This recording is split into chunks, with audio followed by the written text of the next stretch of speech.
Salam, hər vaxtınız xeyir olsun. Dövlət İmtahan Mərkəzi 4-cü qruplar üzrə fizika suallarının izahına baxırıq. Sınaq 1, deməli, birinci sualda bildirir ki, düz xətlə bərabər yavaşan hərəkət edən cisim 120 metr yol gedərək dayandı. Sərf olunan zamanın ikinci yarısında gedilən yolu hesablayın. Yeyinləşən hərəkət etsəydi, birinci yarısında gedilən yol ümumi yolun 4/1 S. İkinci yarısında gedilən yol isə S ikinci yarıda ümumi yolun 4/3 olardı. Yavaşayan hərəkət etdiyi üçün ikinci yarıda gedilən yol daha az olacaq. Ona görə S2 bərabərdir 4/1 S və 4/1 vurulsun 120. Bu da edir 30 metr. Cavab olur B variantı. İkinci sualda avtomobilin spidometrinin göstəricisine əsasən onun sürətini müəyyən edin. Deməli, avtomobilin spidometrin göstəricisinə baxsaq burada 80-dən 100-ə qədər 20 qiymət var bu hissədə. 20-ni bölürəm neçəyə? 4 xətt var burada. Daha doğrusu 5 xətt. 1, 2, 3, 4, 5. Bölürəm 5-ə. Bu da edir 4 km/saat. Demək ki, avtomobilin sürəti 80, daha doğrusu bir xəttin ölçüsü 4 km/saatdır. Spidometrin göstəricisi isə 80 plus 4, 84 km bölünsün saat. Və burada xətanı tapsaq 1 bölgünün yarısı. 1 bölgü 4'dür. Yarısı olur 2 km/saat. Bu da xətamızdır. Xəta 2, göstərici 84. Xəta nə deməkdir? Yəni 84-dən 2 km çox ola bilər, 2 km az. Bu da olur A variantı. Üçüncü sualda cisim düz xətt üzrə A nöqtəsinə, B nöqtəsinə, sonra isə çevrə qövsü üzrə hərəkət edərək C nöqtəsinə gəlib çatır. Bütün yola 10 saniyə sərf edibsə, cisim yola və yer dəyişməyə görə. V1 yola görədir. Baxaq. Yolu tapanda birinci onsda 20 var. Bizə lazım olan bu qövsün uzunluğudur ki, L bərabərdir. Nə olur? Qövsün uzunluğu 2 pi r-in 4/1-i. Yəni çevrə ümumi 4-də 4 hissədir, 4/1-ini gedir. Və burada qalır pi r bölünsün 2. Bu da bərabərdir 3 vur radius 60 bölü 2. Bu da edir 90 metr. Deməli, qövsün uzunluğu da oldu 90 metr. Cəmliyində yol bərabərdir. S yol bərabərdir 20 plus 90. Bu da edir 110 metr. Yola görə orta sürət V1 bərabərdir 110 bölünsün. Zamanımız 10 saniyə. Bu da edir 11 metr böl saniyə. İndi isə gələk yer dəyişməni tapmağa. Deməli, yer dəyişməni tapmağımız bu hissəni tapmaq deməkdir. O hissəni necə tapacağıq? İlk öncə buradan deməli 60 bu hissə olur 60 kök 2 hipotenuz. Bura düşür 45 dərəcə və bu hissəyə düşür 135 dərəcə. Neyinirik biz? Kosinuslar teoreminə əsasən AC bərabərdir. Deməli, kök altında 20-nin kvadratı 400 plus 60 kökdə 2-nin kvadratı. Bu da eləyir 3600 vurur ki, 7200. Üstəyələk nə? 2 vurulsun 20 vurulsun 60 kök 2. Bir də 135 olur 90 plus 45. 135'dir. Çevrilir sinusa. O da olur kökdə 2 böl 2. Mənfi söhbətinə görə bu hissə plus oldu və nə olur? 2'lər getdilər. Burada qaldı 7600 plus 20'ni də vuracağıq. Daha doğrusu 40'ı. Burada 20 var. Kökdə 2'lərdən bir dənə 2 çıxır. 40'ı vururuq 60'a eləyir 2400. Bunlar kök altı cəmlənir. Olur kök altında 10.000. Buradan da çıxır 100 metr. Demək ki, AC məsafəsi 100 metrdir və V2-ni tapsaq, yəni yer dəyişməyə görə olanı AC-ni bölürəm nəyə? 10'a. Bu da edir 100 bölünsün 10. Bu edir 10 metr böl saniyə. Doğru cavab olur A variantı. Dördüncü suala baxanda şəkildə düz xətli bərabər sürətlə hərəkət edən cisimlərin T bərabər 0 anında vəziyyətləri göstərilmişdir. İkinci cisim birinciyə çatana kimi birinci cisim nə qədər yol gedər? Deməli, hər iki düz xətli bərabər sürətlə hərəkət edir və x1 üçün yazsam, yazıram -15-dir, çünki x oxunun nəşisinə gedir. x2 üçün yazsam, başlanğıcı 90'dır. Ümumilikdə elə bilin ki, tənliyimizi bu şəkildə qururuq. O da x0 plus vxt. x0'ın yerinə yazıram 90, çıxılsın 25t. Sürət 25-dir və x oxunun əksinə getdiyi üçün mənfi yazıram. Çatana kimi çatırsa son koordinatlar eynidir. -15, 90 çıx 25t və 10t bərabərdir 90-a. T də bərabərdir 9 saniyə. Bizə bildirir ki, ikinci cisim birinci cisimə çatana kimi birinci cismin getdiyi yol nə qədərdir? S birinci cisim bərabərdir V1 vuraq T. Bu da edir 15 vurulsun 9, 135 metr. Doğru cavab olur B variantı. Başlanğıc anda eyni nöqtədə olan 1 və 2 cisimlərinin sürət zaman qrafikləri verilmişdir. Cisimlərin sürətinin bərabər olduğu anda onların arasındakı məsafəni hesablayın. Deməli, sürəti burada bərabər olur və aradakı məsafəni hesablamaq üçün birinci bu hissədəki düzbucaqlını, yəni ikinci cisim üçün düzbucaqlının sahəsini tapsaq kifayət edir. Bir də bu hissədən trapeziya və aşağı hissədəki düzbucaqlının sahəsini tapsaq, bu da ikinci cismin getdiyi yol eləyir. Baxın, bu hissədir. Biri düzbucaqlıdır, biri isə trapeziya.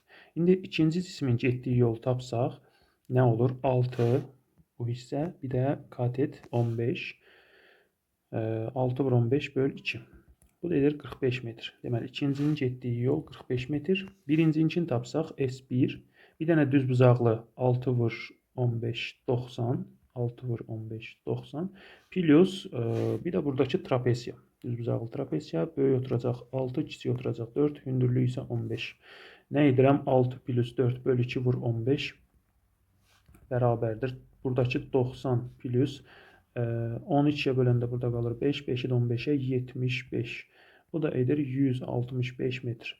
İlk aradakı məsafəni hesablayın. Böyükdən kiçik çıxıram. Olur 165 çıxılsın 45. Edir 120 metr.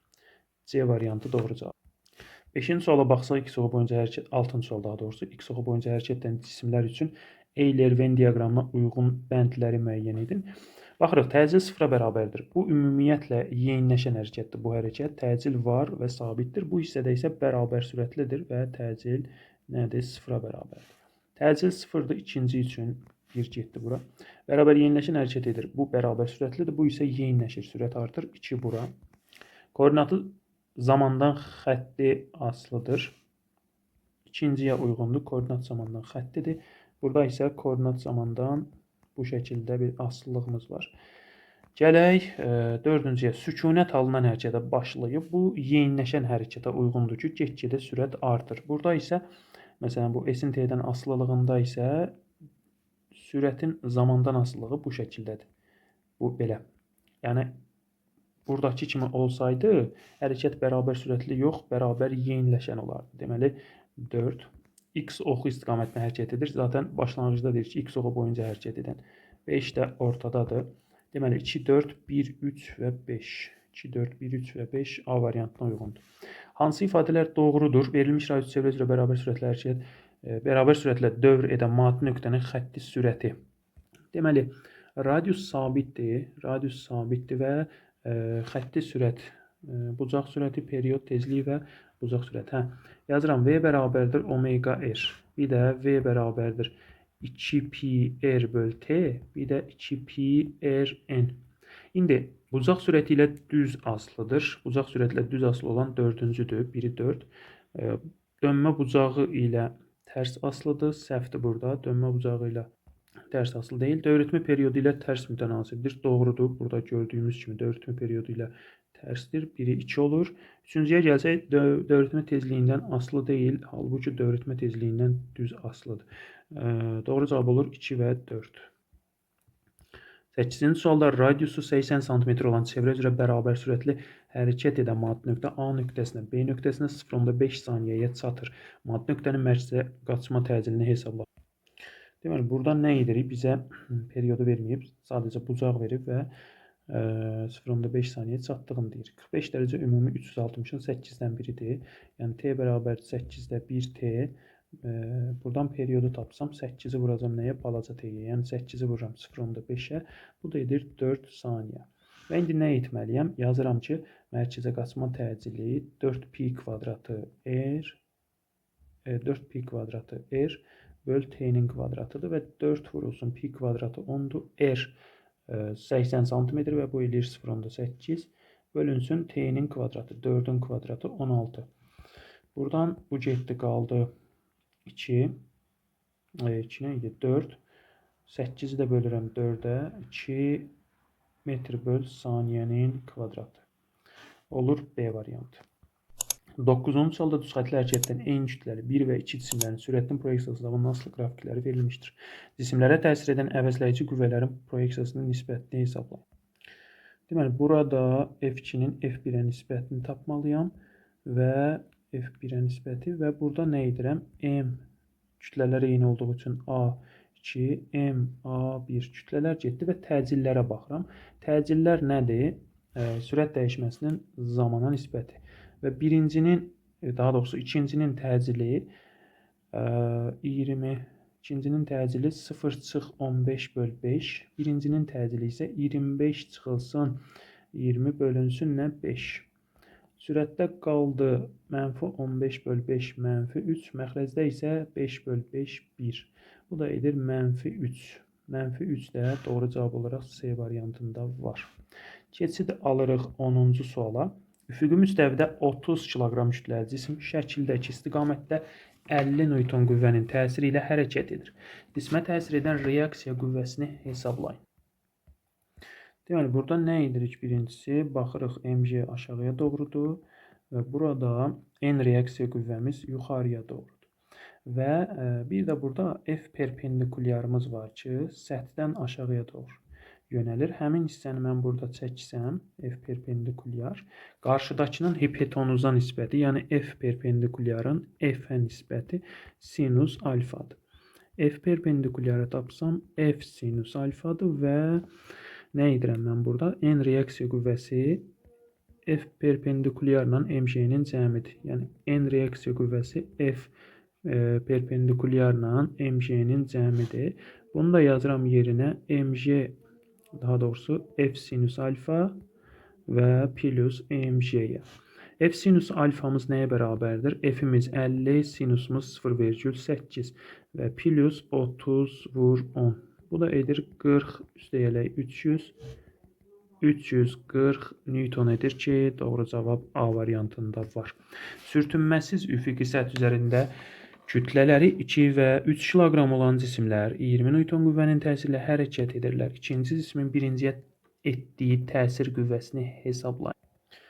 Deməli, burada F qüvvəsini tapsaq, M1 plus M2 vurulsun A.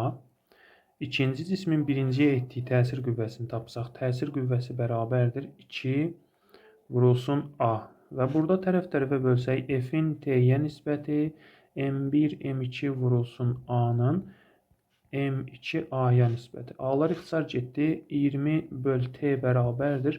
2 plus 3, 5 bölünsün M2, 3. Hər tərəfini 5-ə bölsək 4, T də bərabərdir. 3 vur 4, 12 Newton. Əgər desəydi, birinci cismin ikinciyə nəzərən, artıq burada M1 A yazacaq idik bu hissədə. 12-ci sualda eni 12 metr və axın sürəti 2 metr böl saniyə olan çayda qayıq K nöqtəsindən suya nəzərən V 5 metr böl saniyə sürətlə şəkildəki istiqamətdə hərəkətə başlayır. Qayıq 4 saniyə müddətdə M nöqtəsinə çatarsa, LM məsafəsini hesablayır. Deməli, 12-ci sualda birinci biz Y oxu və X oxu üzrə proyeksiyalarına baxırıq və X oxu üzrə, daha doğrusu Y oxu üzrə baxsaq, yazırıq VY bərabərdir S bölünsün, yəni çayın eni bölünsün T-yə, bu da edir 12 böl 4, 3 metr böl saniyə. İndi X oxu üzrə tapsaq, bərabərdir. Burada katetlər və hipotenuz üsulundan getsək, VY çıxılsın, daha doğrusu V2-nin kvadratı çıxılsın VY kvadratı. Bu da bərabərdir. V2-ni bizə verib ki 5-dir. Bu da edir kök altında 25 çıxılsın. VY-in kvadratı, bu da eləyir 3-ün kvadratı 9. Və çıxanda nə qalır? Kök altında 16. Bu da edir 4 metr böl saniyə. İndi LM məsafəsini tapanda nə edirəm? LM bərabərdir V çay, yəni V1 plus Vx vurulsun zaman. Bu da edir V1. V1'imiz 2 plus Vx'imiz 4 vurulsun. Zaman ne kadardır? Zaman da 4 saniyede 6 vur 4 24 metr ki bu da A variantı edir. Və 13-cü suala baxsaq, birinci cisim 8 metr bölü saniyə sürətlə hərəkət edərkən ikinci cisimin sükunət vəziyyətindən təcillə hərəkətə başladı. 20 saniyə sonra cismin ikinci cisminin birinci cisminə nəzərən sürətinin modulunu hesablayın. Deməli, birinci cismimiz 8 metr bölü saniyə sürətlə sabit sürətlə hərəkət edir. İkinci cisimdə isə təcil var ki, buna nə edirik? V bərabərdir V0 sükunət olduğu üçün yazmırıq və AT-yə 0,4T yazırıq və 0,4 vurulsun 20 saniyə. Bu da edir 8 metr bölü saniyə. Və gətirib yerinə qoyub yazırıq nə? V2 1 bərabərdir. Kök altında V1-in kvadratı, deməli birinci 8 və 8-in kvadratı plus 8-in kvadratı minus 2V1 V2 8 vur 8 vurulsun kosinüs alfa 2-də 1. 2'lər getdi qaldı. Burada 8 ilə də bu 8 getdi qaldı 8-in kvadratı. Kökün altında buradan da çıxır 8 metr bölünsün saniyə ki bu da A variantı olur. 14-cü sualda başlanğıc anda eyni yerdə olan xəttlər hərəkətdən iki cismin sürətləri qanunda dəyişir. Neçə saniyə sonra cisimlər arasındakı məsafə 144 metr olar. Birinci cismin sürəti, başlanğıc sürəti deməli V birinci cismin başlanğıc sürəti -12, təcili 2-dir. İkinci cismin başlanğıc sürəti 6, təcili isə 4-dür. S1-i yazsam -12T plus T'nin kvadratı, S2-ni yazsam nə olur? 6T plus 2T'nin kvadratı. Deməli, aradakı məsafəni tapanda bunları cəmləyirəm. S1 plus S2 bərabərdir. -12T plus T'nin kvadratı plus 6T plus 2T'nin kvadratı. Bu da yekunda nəyə bərabərdir? Aradakı məsafə 144'dür. Deməli, burada olur 3T'nin kvadratı minus 6T minus 144 bərabər 0'a. Hər tərəfini 3'ə bölsəm T'nin kvadratı minus 2T minus. Deməli, burada müsbətdir əslində. Çünki bu hissəmizdə müsbətdir. T kvadratı ilə 2T kvadratını toplayanda müsbət eləyir. Çıxılsın, hər tərəfini 3'ə bölmüşük. 48 bərabərdir 0'a.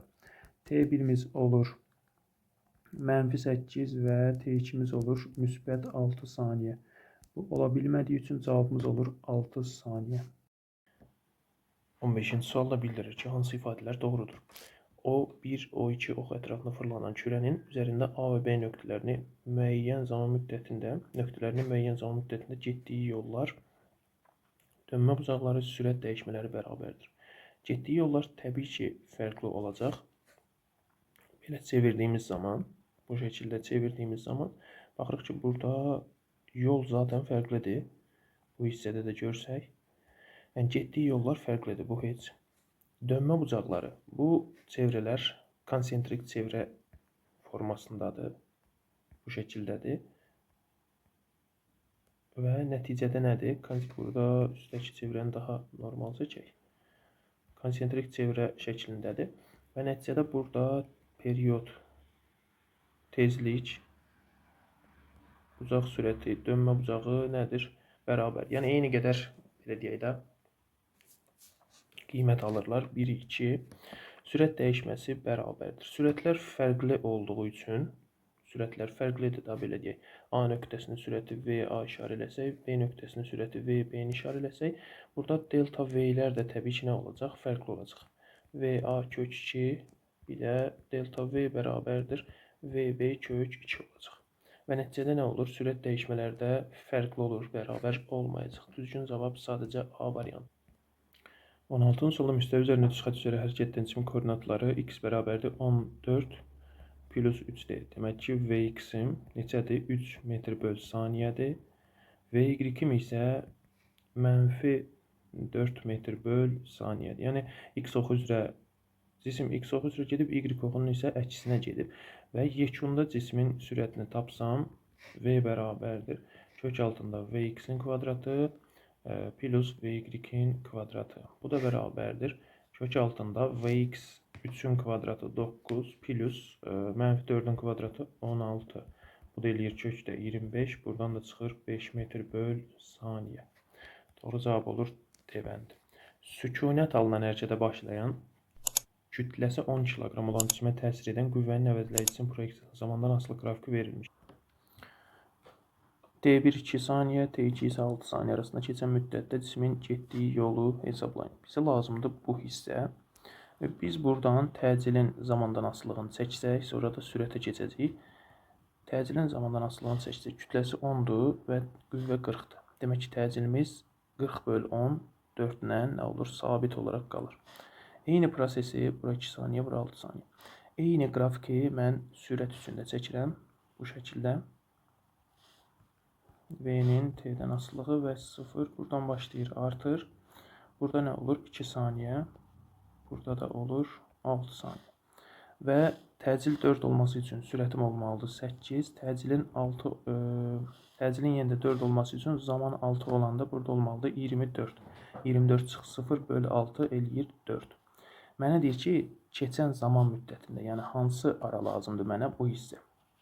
Baxın, bu hissənin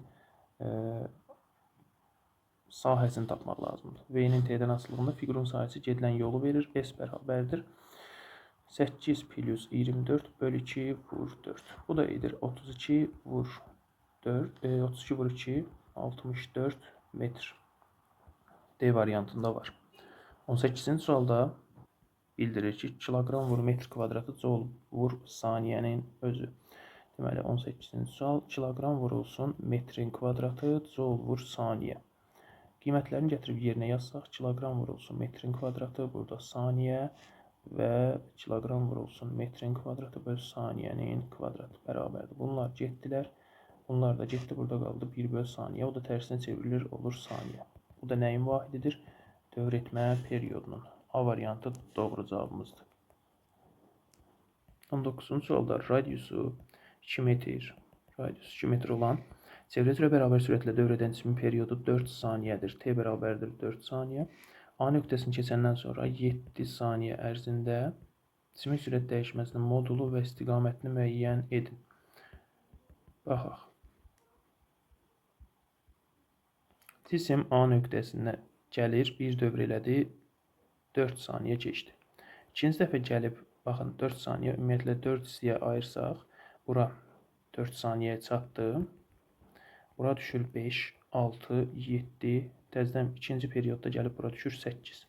Demək ki, 7 saniyəyə gəlib bura düşür. Saat əqrəbinin əksinə getdiyi üçün sürət sağa yönəlir və sürət dəyişməsini tapanda 4/1 və 4/3 periyodlarda sürət dəyişmələri eynidir. V bərabərdir, V kök 2'dir.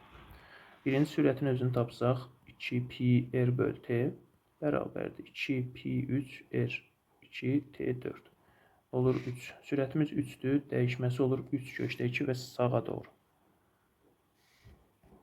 Dəyişməsinin istiqamətini soruşur. Sürət özü belə. Başlanğıcı vəziyyətdə olan bu sürəti gətirib paralel köçürdürük və yekunda dəyişmənin istiqaməti olur D bəndi.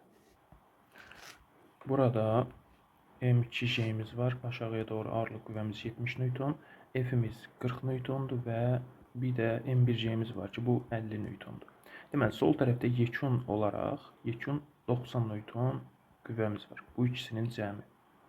Bir də 70 Newton qüvvəmiz var ki, bu da MG-dir. Tarazlıqdadır deyirsə bir F sürtünməmiz var. Deməli, F sürtünməmiz nəyə bərabər olacaq? F plus MG-dən çıxacam, daha doğrusu M1G-dən çıxacam M2G-ni. Yəni sağdakı ilə soldakı bərabər olmalıdır. 90'dan çıxıram 70'i qalır 20 Newton. F sürtünməmiz olur 20 Newton və bu şəkildə yönəlir.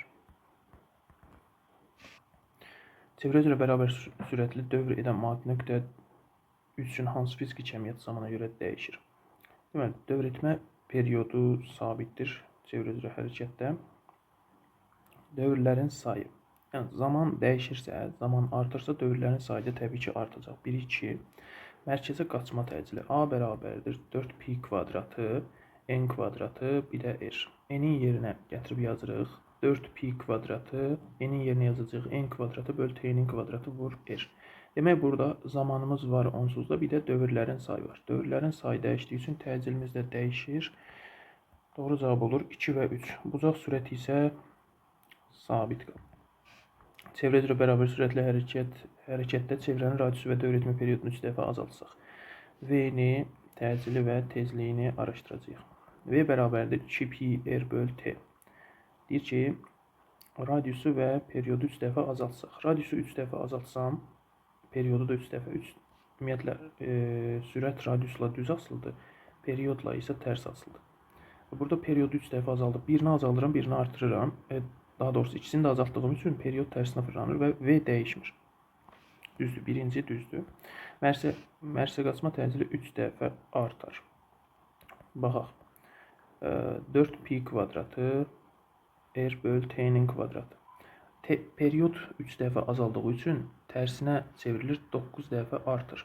Yəni A2-nin A1-ə yazsam, bərabərdir 4π kvadratı r2 böl t-nin kvadratı vurulsun, t2-nin daha doğrusu kvadratı, t1-in kvadratı, burada 4π-nin kvadratı, r1-in özü. Və bu ifadələr getdi, yerdə nə qaldı? Qaldı r2-nin r1-ə vurulsun, t1-in t2-yə kvadrat olaraq. Period 3 dəfə azaldığı üçün burada 9 olur. Bu ifadədə isə 3də 1. Yəni 3də 1 vurulsun, 3-ün kvadratı 9, bu da eləyir 3. 3 dəfə artır, ikinci düzdür. Dövrətmə tezliyi 3 dəfə azalır. Dövrətmə tezliyi əslində 3 dəfə artır. Radiusdan asılılığı yoxdur, amma perioddan tərs asılıdır. Period 3 dəfə azaldığı üçün gərək ki, tezlik 3 dəfə artaydı. Yəni yanlışlıq burada azalar sözündədir. Üfüqi amarsət üzərində bir birliklə bağlı kütlələri 5-10 kiloqram olan cisimlər F qüvvəsinin təsirlə hərəkət edilə. Birinci halda kütləyə gərilmə qüvvəsi 20, ikinci halda kütləyə gərilmə qüvvəsini hesablayın. Bir dəfə belə deyək, eyni cisimdir zaten. Bir dəfə M2-dən tutub da artır, bir dəfə də M1-dən tutub da artır. Bu şəkildəyik. Deməli, bunun kütləsi 5-dir, bunun kütləsi 10-dur, 5-dir, 10-dur. Və birinci hal üçün yazsam, yazıram. F bərabərdir M1 plus M2 vurulsun A. Bu da bərabərdir 5 plus 10 vurulsun A-ya, bu da eləyir F. Şimdi bu hissə üçün baxsam, yazıram nə? 15A bərabərdir F-ə. T1 sadəcə bu hissəyə aiddir. Yəni T1 gərilmə olduğu sadəcə M1-dən asılıdır. Demək ki, 5 M1-dir də. M1-in kütləsi 5 kiloqramdır. 5A da bərabərdir T1-ə. Tərəf-tərəfə bunları bölsəm, nə olmuş olur? 3 bərabərdir F bölünsün T1-ə. F də bərabərdir 3T1. Bu da eləyir 3 vur 20, 60 Newton. İkinci bu şəkil üçün də eyni şeyi, bu hal üçün də, hərəkət üçün də eyni şeyi yazsam, yazıram 15F. Yenə də eyni şeydə zaten kütlə dəyişmir. Bərabərdir. Daha doğrusu 15A bərabərdir F-ə. Bu zaman artıq T2 M2-ni də artır. T2 gərilmə qüvvəsi M2-də yaranandır. Onun üçün yazıram 10A bərabərdir T2-yə. Tərəf-tərəfə bölsəm, burada qalır 1/5 bərabərdir F böl T2. Buradan T2 bərabərdir F böl 1/5. Bu da eləyir 60 böl 1/5. Bu da edir 40 Newton. Demək ki, T2-də gərilmə qüvvəsi neçə Newtondur? 40 Newtondur. Açıq sualdır. Maddi nöqtə sıfırındakı tezlikli 24-cü sual. Tezliyi sıfırındakı saniyə üstü -1 və tezliklə çevrə üzrə bərabər sürətlər dövr edir. Onun T bərabərdir 2/5 saniyə ərzindəki yer dəyişməsi nədir? 40 santimetrdir və çevrənin radiusunu hesablayın. Deməli, buradan tezlikdən periodu tapsam, tərsinə olmuş olur və olur 5 saniyə. Çevrədən baxsam, period 5 saniyədir və 2/5 saniyə. Tutalım ki, A nöqtəsindən çıxıb, fırlanıb gəlib K nöqtəsinə və yer dəyişməmiz nə olur? Olur bu hissə. Nəticədə yer dəyişmə 40-dırsa, demək ki, nəymiş? Radiusumuz gərək ki, belə deyək də, S bərabərdir 2R-ə, 40 bərabərdir 2R, R də bərabərdir 40 bölü 2, 20 santimetr. Demək ki, radiuslarımız 20 santimetrdir. Cavab olur 20 santimetr. 25-ci sualda o x oxu boyunca hərəkət edən cisim koordinat zamandan asılı qrafik verilmişdir. Bu cisimlər üçün mülahizələr. Baxaq. 2 dəqiqə eyni qrafik çəkək, amma sürət zaman asılılığını. T, burada da V.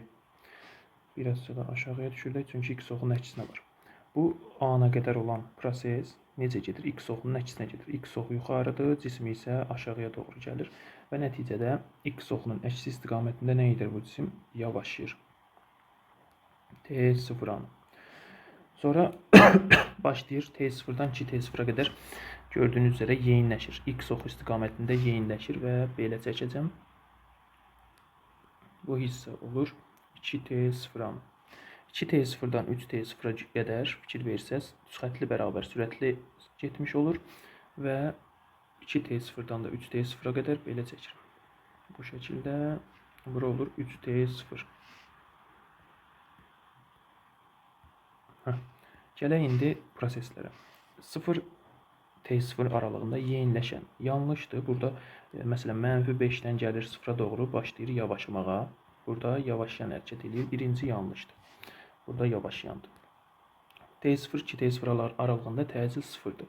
T0 2T0 aralığında təcil 0 deyil, müsbətdir. İkincidə getdi. Üçüncü T0 anında sürət 0-dır, düzdür. Nəyə görə? Çünki fikir versəz bura, baxın bu hissəyə fikir versəz, cisim bura qədər bu prosesdə x oxunun əksi istiqamətdə hərəkət edir. Buradan artıq istiqamətin dəyişir. Sayın ki, belə bir qrafik çəksək, x oxunun əksi istiqamətində gedir, belə. Və gəldi, tutalım ki, bu nöqtəyə çatdı və döndü. Dönən zaman nə olmalıdır? Sürət 0 olmalıdır. Belə deyək, istiqamətin dəyişməsi üçün sürət 0 olmalıdır. Üçüncü doğrudur. 2T0 anında hərəkət istiqamətini dəyişmişdir. Yalandır. 2T0 anında onsuz da x oxu istiqamətində gedirdi bayaqdandır. Bu istiqamətdə onsuz da x oxu istiqamətidir, bayaqdan gedirdi. 2T0, 3T0 aralığında təcil 0-dır. Doğrudur. Niyə görə? Fikir versəz bura, bu hissədə cisim düzxətli bərabər sürətlə hərəkət edir və düzxətli bərabər sürətlə hərəkətdə də təcil nədir? 0-dır. 3 və 5-ci. Və radius R-dir. Deməli, R1-in radiusu burada R-dir, burada R-dir. Bu isə 2R-dir. Bizə bildirir ki, V2-nin V3-ə. Baxsaz bu hissəyə, baxın, bu hissəyə baxsaz, burada qayışlı ötürmədir və qayışlı ötürmədə nə idi? Sürətlər eynidir. Demək ki, V1 ilə V3-ün sürəti eynidir. İndi mən burada V2 ilə, yəni V2 bu böyük çevrənin sürəti ilə V1 arasında əlaqəni qursam, sonra zaten elə bunu tapmış olacam. Deməli, nə edirəm? Birinci V bərabərdir 2pi R düstur, 2pi R bölü T düsturundan nisbətlərə baxsam, yəni V1-in, daha doğrusu V2-nin V1-ə nisbətinə baxsam, periodlar eynidir. Konsentrik çevrələrdə burada periodlar eyni olur. T1 bərabərdir T2. Və yazıram V2-nin V1-ə nisbəti bərabərdir R2-nin R1-ə nisbəti. R2 2R'dir, R1 isə R'dir. İxtisar getdi, qaldı 2. V2-nin V1-ə olan nisbəti elə V2-nin V3-ə olan nisbətidir. Niyə? Çünki burada onsuz da bayaq dedik ki, V1 ilə V3 bir-birinə bərabərdir. Bu da eləyir cavab 2. Uyğunluğu müəyyən. X oxu boyunca hərəkət edən cisim təcil proyeksiya zamanı asılı qrafik verilmişdir. Əvəzləyici qüvvə və sürətlərə baxacağıq. Bu hissəyə fikir versək, təcil nədir? 0-dır. Təcil 0-dırsa, cisim ümumiyyətlə təsir edən əvəzləyici qüvvə də 0-dır və 1-ə uyğun olur. Deməli, C variantı. A-dan başlasaq, əvəzləyici qüvvə x oxu istiqamətindədir. Təcil müsbətdirsə, əvəzləyici qüvvə də nə olur? X oxu istiqamətində olur. T1, T2-yə uyğun oldu A.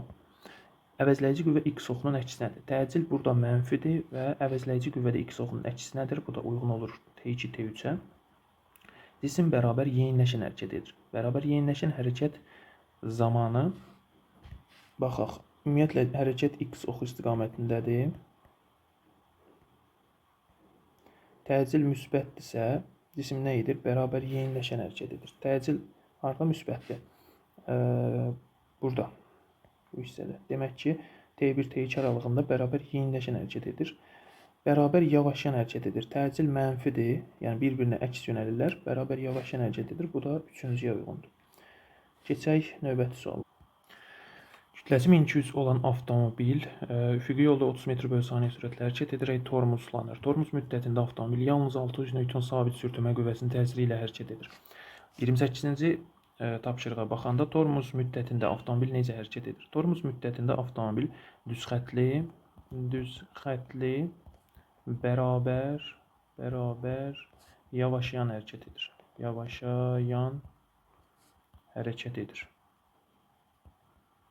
Çünki tormozluyursa yavaş-yavaş sürətini azalır və sonda dayanır.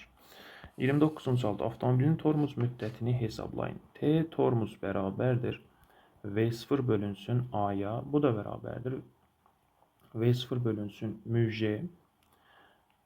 Niyə müj yazdıq? Çünki tormoz, daha doğrusu sürtünmə qüvvəsi vardır. Orada bir dənə sürtünmə qüvvəsi var və sürtünmə qüvvəsi ilə əvəzləyici qüvvə MA bir-birinə bərabər olur. Yəni burada MJ bərabərdir MA-ya və M-ə bölsək A bərabərdir müj-yə yazırıq. Yəni buna görə A-nın yerinə bu ifadədə müj yazırıq. Və gəlirik sürət və məxrəcini M-ə vursam, MV0 bölünsün MJ. Yerinə yazsam nə olur? Yerinə yazdığım zaman M-in qiymətini yerinə yazıram. 1200 vurulsun 30 bölünsün 6000. 6000 ilə 37 qaldı. 200. 1200-ü də 200-ə böləndə qalır 6. Demək ki, T tormoz müddətim nə qədər imiş? 6 saniyə imiş. Burada əslində izahını bu tərəfdə yazdıq. Nəysə. 30-cu suala baxaq. Avtomobilin sürətinin zamandan asılı qrafikini çəkin. Deməli, tormoz vurduğu zaman sürətim nə olub? 30. 30 olduğu zaman tormozluyum və tormoz müddətim 6 saniyə olub. Yəni 30-dan başlayır, 6 saniyə anında artıq sürət 0 olur. Yəni bu tormoz müddəti dediyimiz bilirsiniz müşahidələr nədir? Yəni tormoza ayağını bastı, əyiləcə ayağını bastı və dayanana qədər getdiyi müddət. Biz də 29-cu sualda T tormozu tapdıq ki, 6 saniyədir. Və elə bu qədər. Yəni 30-dan 6-ya bir xətt çəkirik.